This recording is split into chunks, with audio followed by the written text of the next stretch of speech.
Tuesday as comic book creators square off in a no-limit Texas Hold'em tournament. Hi, I'm Kaden Phoenix, and I'm playing against Kenny tonight, and it is totally winner chicken dinner for me. Poker, Texas. We're playing Texas Hold'em, right? Is that yes. What we're doing? Okay, good. Because I watched some YouTube videos today on how to play Texas Hold'em. Because I actually realized I've never played Texas Hold'em before, so this is gonna be fun, I think. But I watched a couple of YouTube videos this morning. I played 5-card stud, so I think I got a pretty good idea of what's going on. And then yeah, I don't think she stands a chance though. I don't. There's nothing left to do but shuffle up and deal. Cards with Comic Creators Season 1 continues now. What's up, everyone? Jason Bennett, PopCultHQ. We're back with another quarterfinal match in PopCultHQ After Dark's Cards with Comic Creators Season 1 Poker Tournament. Last week, Rylan Grant took down Rich Duick. Today, we have our third quarterfinal match pitting Kayden Phoenix against Kenny Aitken. And we got a really exciting game ahead of us. You're not going to want to miss it. So here we are with the very first hand of the quarterfinal match between Kayden Phoenix and Kenny Aitken. The blinds will be 100 and 200, and they're stationary throughout this whole round. You each start with 10,000 in chips. The minimum bid is always the big blind, which is 200, and the maximum is all you got. Whoever walks away with all the money moves on to the semifinals, and the other one gets sent home packing. So yeah, here's the first game. And Kaden, Kenny, good luck to you both. Thank you. Thank you. All right. I have no idea what I'm doing. Yeah, let's figure that. Okay, so I'm up first. No, dealer. It should be Kenny should be up first because he has to call the big blind. There you go. He's in with the small blind, which is half the size of the big blind. So he owes either another 100 to call it, anything more to if he intends on raising, or he can just fold. He decided to call the bet. Now you have the option of either raising or checking. If you check, you can just, you're basically saying, I want to play, but I'm not going to put out any money. Queen 8-7's the flop. Is it my turn? Yeah, if it comes up, I'm learning. It is your turn. With the person to the left of the dealer is always first up to act. Got it. So let's. So you can either check, bet, or fold. Folding, obviously, you're out. Betting, obviously, that's obvious as well. But if you check, you're basically saying, I'm not going to bet, but I do want to play. And if the person decides to check too, you both can get a free card and not have to pay anything that round. Or maybe they'll sense that weakness in you and decide to, they're checking. Well, I'm going to go ahead and bet and see it, where they're really at. They're going to play. And I folded. I don't like it. Was a little too rich for Kenny's blood. I wasn't liking the way that looked. Okay. Okay, my turn again. Thank you, Jason. I'm sorry. Oh, we went really fast here. Yeah, no, I mean, this isn't to be taken incredibly seriously. This isn't, you each have $10,000 on the line, for reals. So this is just, we're just having fun. And whoa! All right, we're actually of a kind. We all won. That's a brutal flop. Wow. Oh man. All right. And we were talking off camera, or at least before the interview. Kenny, tell us about your poker experience, or what you know about the game. Nothing. I mean, so I used to play 5-card stud a lot with my dad when I was a kid, but like nothing too serious. But I've never played Texas Hold'em before. So more games like stud, 5-card stud, 7-card stud, draw. Yeah. Okay. Kaden raises 2,000. Hey, you know what? If you have a pocket pair, if you have a couple high cards, look, if you have a 7 right now, you just made a full house. So, I mean, there's a lot that can happen when the board comes trips. So, and there's still one more card to come. So, question. So what is checking? Checking says checking is it's not betting, but you're not folding. You just pass. You're not basically like, I check, I don't want to bet. Oh, okay. And then it moves to the next person. If they decide to check as well, then we'll just go to the next card. But if they decide to bet, now you have to make a decision on either calling, folding, or raising. And the last card's a King of Hearts, making a flush possibility. Wow, 200. You're a crazy better, Kenny. This is... I don't know how to make it more. Can I make it more? Yeah, on the far right, you can you press up. There we go. Okay, I'm like, okay, I got you. I was like looking at it, I'm like, that seems like kind of low, right? Okay. And it got raised by 1,000. Oh, I'm sorry. So yeah, there's a plus button. That's what it is. A raise back of 1,000. Yay. Okay. Kenny learned the raise button at the right time. 4 of a kind. Oh, Kenny had the full house. Oh, wow, good job. Ouch. Wow. That hurts. That's rough. And that's just game 2. It's gonna get better, Kenny. That's actually the best hand that we've had so far in this tournament. Really? Yay. Yes. I 4 of a kind. Like, she's got a 4. I didn't even think about that. You know what? I was thinking she probably had at least 1, maybe 2 face cards. You know, when you have trips up there you're going to want higher cards, because if you guys don't pair up to make a full house, you're going to want higher cards to actually still win the pot. The 4, you know, for her to hit quads on the flop, it's pretty remarkable. Thank you. Flop comes 8-7 deuce with 2 clubs. Yeah, so Kenny, you may not know Texas Hold'em too much, but you understand how poker works as far as like 1 pair, 2 pair, 3 of a kind, that kind of okay. Texas Hold'em is just basically, you know, you bet on your 2 cards before the flop, the 3 cards on the flop. The turn card is the 4th card, which is coming now. Here's another betting opportunity, and then you have the river card, which is the 5th card, and the person wins by having the best 5-card hand out of the 5 community cards and your 2 pocket cards. So it's still basic poker. Best 5 cards will win. And an ace on the river. Huh. And aces low or high? Aces are both low and high. Ah, that's good. For the most part, they're considered high because if you have a pair of them, they're the best pair. If you have 3 of a kind, they're the best 3 of a kind. They don't play the low part of it, but Kenny wins with the queen high. Queen high takes it. Let's take a break in the action and hear what Kaden has coming up in 2022. Hi, I'm Kaden Phoenix. I'm the writer and creator of BRAVA Latina Superhero graphic novels. I have 4 of the 5 superheroes out already. I'm doing Druka signings all through spring. And then in March, I will have Bandita Kickstarter. She's my 5th one. She's my Dominican gunslinger from New York. And then appearances besides Druka signings, I have WonderCon, April 1st through 3rd, and San Diego Comic Con in July. But, you know, that's fine. Hey, it's poker. It could happen. Now, what about you, Kaden? What's your poker experience? And I don't do poker. I like blackjack. That's why I asked you for blackjack. Blackjack is literally my favorite because it's beat the dealer, right? Or poker is beat everyone. Right. Poker's the one thing that's different than pretty much any casino game is that you're playing against each other. You're not playing against the house.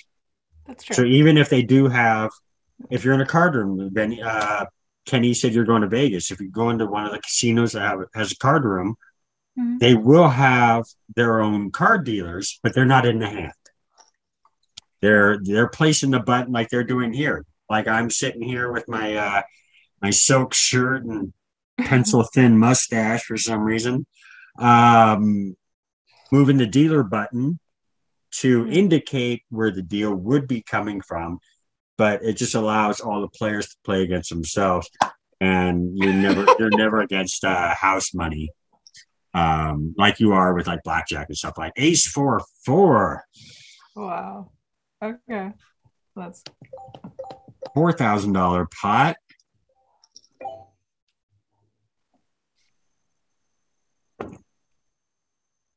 Hmm. all right. Oh, there's a Wow. deuce. Hmm. So for an example, like this right here, we see ace 4 deuce. If you have ace deuce 3 4 5, that would be a straight, and the ace is technically playing a low card. So this is pretty much like adjust the thing. and the river's a 6. Okay. Ready, Kenny? Do it. Oh, spent half the pot. I told you it'll be fast. It'll be good. And that would put Kenny all in it for him to call. Oh shit. Oh, really? Oh, I'm sorry. I wasn't looking at it. Okay. It's okay. Good luck.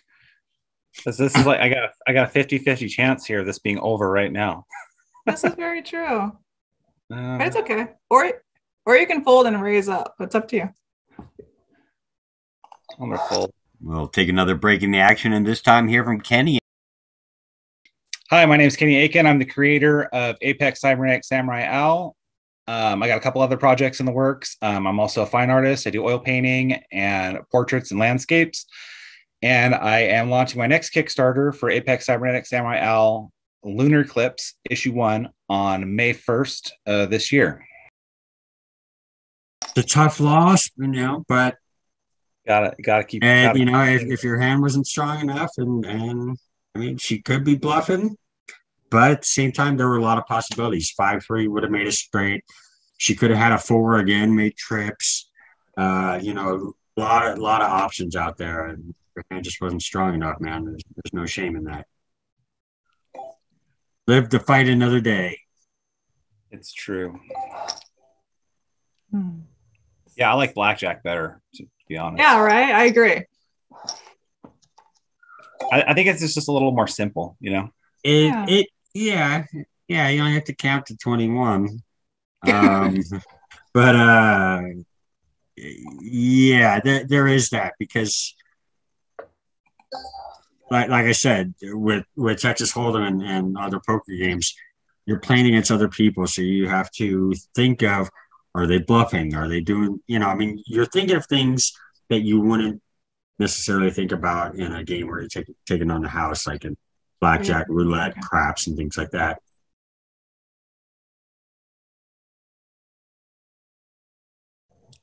All right, Kenny, you're up again.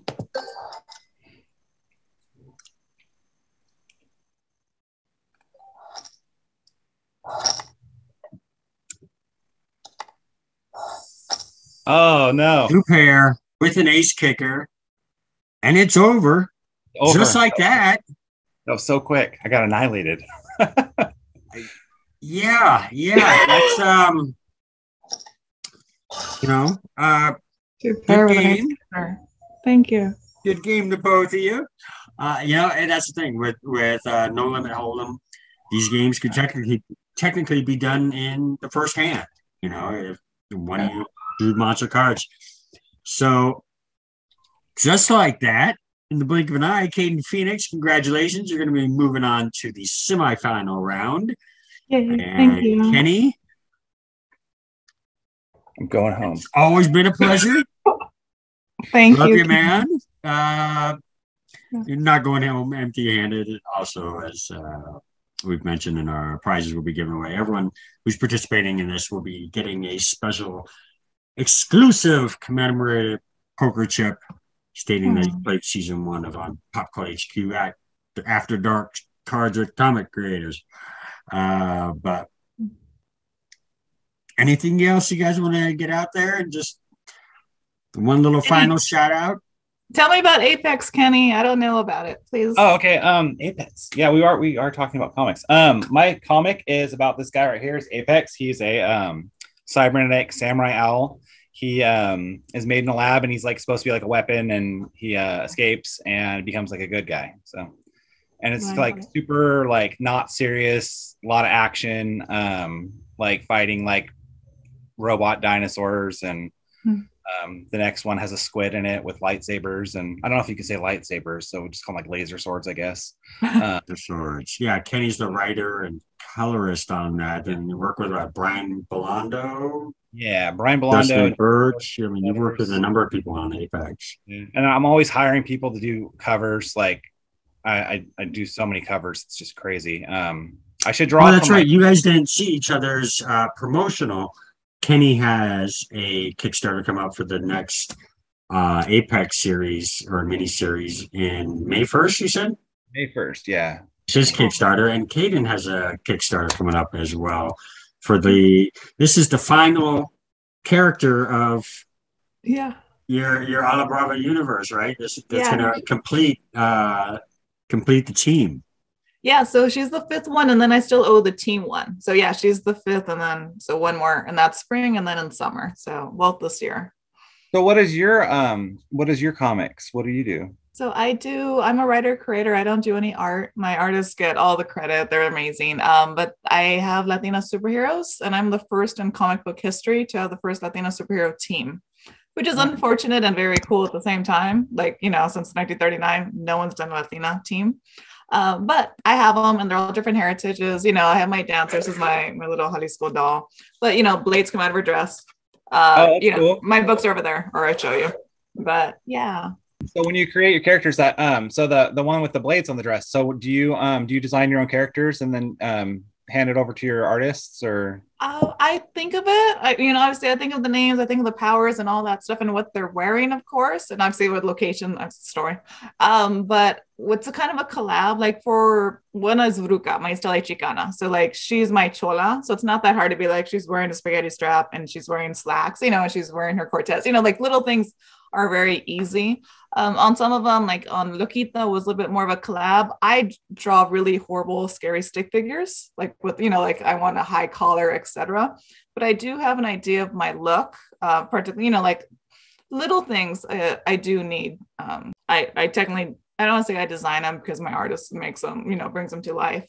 But I do have something in mind already. I do have to. Cool.